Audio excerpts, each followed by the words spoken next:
Bonjour à tous. Aujourd'hui, je vais vous parler d'un fait qui m'énerve particulièrement et qui est somme toute assez irritant. C'est quand j'entends les gens justifier, notamment les avocats, justifier les crimes et les délits par «Oh, il a une enfance difficile, il vient d'une famille nombreuse, d'une famille violente». Et ça, si jamais vous allez assister à des procès dans des tribunaux, vous le constatez souvent. Ou alors, quand vous regardez des émissions qui traitent sur les enquêtes criminelles, eh bien, vous voyez que de façon récurrente, les avocats utilisent ce prétexte pour justifier les crimes qui sont commis, les crimes ou délits d'ailleurs. Bon, déjà, ça m'amène une réflexion. Si toutes les personnes qui ont une enfance difficile, qui ont une famille déficitaire, qui ont eu un père absent, et toutes les autres justifications qui sont données par les avocats, eh bien, j'ai envie de vous dire, les rues seraient jonchées de cadavres. Il y en aurait partout.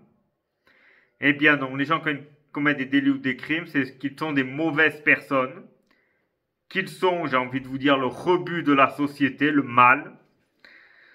Et bon, en France, vu qu'aujourd'hui, au niveau judiciaire, ce sont des peines symboliques plus que des peines réelles, évidemment, ça incite à la délinquance. Et en plus, comme nous avons un jury souvent psychosé par les médias mainstream, et donc qui se disent, eh bien, en réalité, c'est pas de leur faute. C'est la faute à la famille qui a été déficitaire, c'est la faute à la tante, à l'oncle, au père, à la mère, enfin bref. Jamais la leur. Et ce côté de déculpabilisation amène à quoi? Eh ben, amène à la récurrence des crimes et à la récidive. Et oui, car comme les peines sont minimales, eh bien, les criminels se disent tout simplement le crime compense. Quand vous prenez la France et que vous assassinez quelqu'un, vous êtes condamné à 20, parfois 25 ans de prison. Et encore, quand le jugement est dit sévère. Eh bien, en réalité, avec les remises de peine et toutes ces conneries qui ne devraient pas exister, selon moi, une peine prononcée devrait être une peine appliquée du premier au dernier jour. Mais bon, c'est un peu l'utopie de ma pensée, enfin bref. Eh bien, évidemment, quand vous détestez quelqu'un, vous dites, bah, écoutez, je le tuerai, je ferai 10 ans, 8 ans de prison, et ensuite je ressortirai. Ça va? Et oui, dans un pays qui a une justice sérieuse comme les États-Unis, eh bien, vous êtes condamné à perpétuité. Donc, effectivement, ça ne compense pas autant qu'en France. Et oui, ça c'est un fait qu'il faut prendre en ligne de compte, qui n'est pas très connu, mais qui doit être mentionné. Voilà. Donc c'est ça. Ensuite, ça c'est pour la partie famille. Bon. Ensuite, on le sait, les prisons sont surreprésentées par les dites minorités opprimées, notamment venues d'une communauté que l'on ne nommera pas. Bon. Et là, on nous dit oui, c'est qu'ils sont opprimés, c'est le racisme ambiant. Bon, comme si la France était un pays raciste. J'ai envie de vous dire, si la France est un pays raciste, pourquoi c'est un pays qui attire l'immigration du monde entier, notamment du Maghreb et de l'Afrique subsaharienne? Si ce serait un pays raciste, le retour du Troisième Reich, j'ai envie de vous dire, les gens ne viendraient pas en France. Donc, ce n'est pas congruent. Si vous considérez qu'un pays est raciste, moi je ne sais pas, mais si, moi par exemple, pourquoi je ne me rends pas en Afrique? Bon, déjà parce que les pays sont dangereux. Et ensuite, car il existe en Afrique un fait que les médias ne parlent pas, hein, qu'ils cachent sous un voile pudique, comme on dit. Eh bien, en Afrique, il existe un racisme anti-blanc extrêmement prononcé. Bien plus que le supposé racisme anti-noir qui existerait en Europe ou aux États-Unis. Bon, aux États-Unis où il a été plus prégnant quand même. Mais le racisme anti-blanc en Afrique est extrêmement fort. Eh bien, je peux vous le dire en des mots non incertains, vous ne me verrez jamais immigrer en Afrique.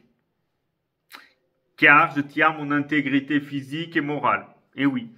Donc si la France est un pays raciste, les gens ne viendraient pas. En fait, ces gens-là tombent dans la délinquance par culture, par facilité et par paresse de travailler pour améliorer son quotidien.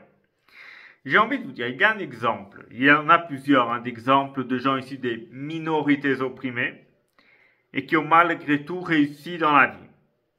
Je vous mentionne par exemple l'aldostérone. Vous avez des personnalités politiques, mais vous avez surtout, moi je pense surtout à celui-là, c'est un YouTuber que certainement beaucoup d'entre vous connaissent car il a plus de 300 000 abonnés.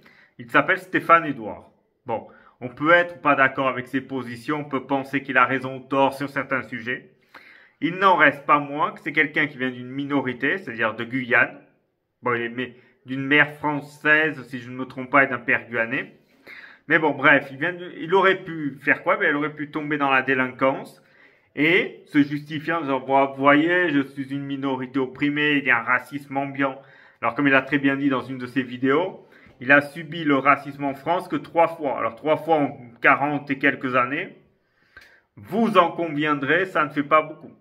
En Afrique, vous y êtes une semaine, vous serez victime du racisme anti-blanc plus de 3 fois si vous n'êtes pas kidnappé entre-temps. Et oui. Donc voilà.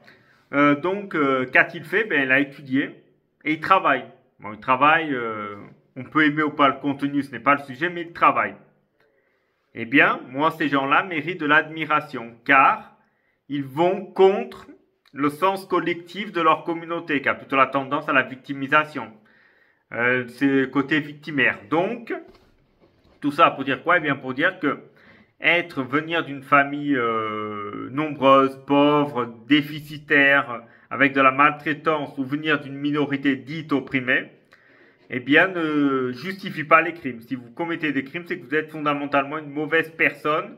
Ce n'est pas inhérent à la famille à laquelle vous appartenez ou à la minorité à laquelle vous faites partie. Vous faites partie. Voilà, ça c'est quelque chose que je voulais mentionner dans cette vidéo. Je vous remercie à tous d'y avoir assisté et je vous dis à très bientôt.